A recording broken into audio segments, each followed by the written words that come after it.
অখণ্ডমণ্ডলেশ্বর শ্রী শ্রী স্বামী স্বরূপানন্দ পরমহংসদেবের উপদেশ বাণী অখণ্ড সংহিতা চতুর্থ খণ্ড হইতে। পরীক্ষা, আত্মবিশ্বাস, নামজপ ও জ্যোতি। অদ্য শ্রী শ্রী বরামণি কলিকাতা কালীঘাট নিবাসী জনৈক সাধক যুবককে এক পত্র লিখিলেন।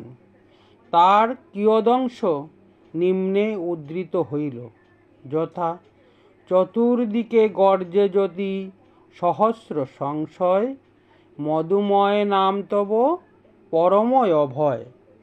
পরীক্ষা দেওয়াটাকে একটা বিপদ বা দুর্যোগ বলিয়া মনে না করিয়া সুযোগ বলিয়া গ্রহণ করো। জীবনের প্রতি পদবিক্ষেপে তোমার নৈতিক শক্তি, আধ্যাত্মিক বল, মনুষ্যত্বের প্রতিভা ও অধ্যবসায়ের দৃঢ়তা পরীক্ষা করিবার জন্য কত শত অপ্রত্যাশিত ঘটনাপুঞ্জ আসিয়া দেখা দিবে। সকল পরীক্ষাতেই তোমাকে স্ফীত বক্ষে আগুয়ান এবং উন্নত শিরে উত্তীর্ণ হইতে হইবে। রুদ্ররণতরে যদি করে রে আহ্বান, দুর্বলের আখিনীরে বাসাইয়া দিবে কিরে অব্রবেদী বীরবীর্য আত্মার সম্মান। নিজেকে মস্তিষ্কহীন অকর্মণ্য আর ভাবিও না। অভ্যাস বশে মন যদি নিজেকে ছোট বলিয়া ভাবিতে বসিয়া পড়ে, তবে তাকে কানে ধরিয়া টানিয়া সচেতন করিবে। কানমলা যে আত্ম অবিশ্বাসের মহৌষধ। ধ্যান করো অবিরত নিজ মহিমার, ব্রহ্মময়ী মহাশক্তি জননী তোমার। তোমার ইন্দ্রিয় চয়ে তার অনুভূতি, প্রস্ফুটিত করি দিবে অখণ্ডের জ্যোতি। নাম জপে বসিয়া ভ্রূমধ্য জ্যোতি দর্শন মনসংযোগের একটা লক্ষণ। জেলা বোর্ডের রাস্তার পাশে যেমন 1 মাইল পরে পরে একটা করিয়া মাইলস্টোন থাকে, সাধনের পথেও এই রকম কতক পরে পরে একটা করিয়া নিদর্শন দেখিতে পাওয়া যায়। এই সব দেখিয়া মুগ্ধ হইয়া যে দাঁড়াইয়া থাকে সে ঠকে।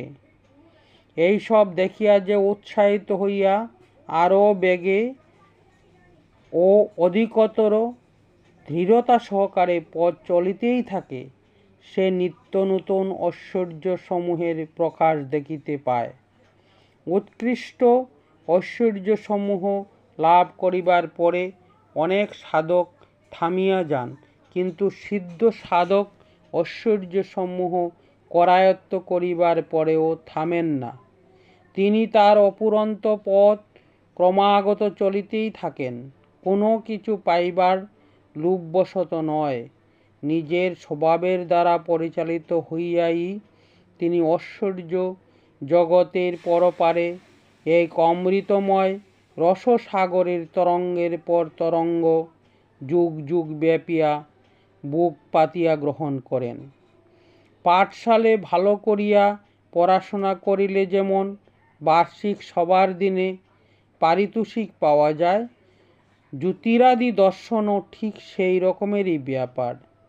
কিন্তু বৎসরে একদিন পারিতোষিক পাওয়াই তো আর জীবনের পরম পুরুষার্থ নহে। এই পারিতোষিকের মূল্য যার জীবনে প্রতিদিনকার ঘটনায় রক্ষিত হয়, সেই না যথার্থ পুরস্কারযোগ্য ছাত্র। ঠিক তেমনি জীবনের প্রত্যেকটি দিনে, দিনের প্রত্যেকটি পলে ও অনুপলে সেই নিত্যস্বরূপ পরব্রহ্মের পরম জ্যোতি কি মুদ্রিত নেত্রে, কি উন্মিলিত চক্ষে দর্শন করিতে পারার যোগ্যতা লাভের না ইঙ্গিত তুমি আজ জপকালীন জ্যোতির্দর্শনে পাইতেছ। সেই যোগ্যতা তোমার নামনিষ্ঠা হইতেই ক্রমশ সজ্ঞাত ও উপচিত হইতে থাকিবে।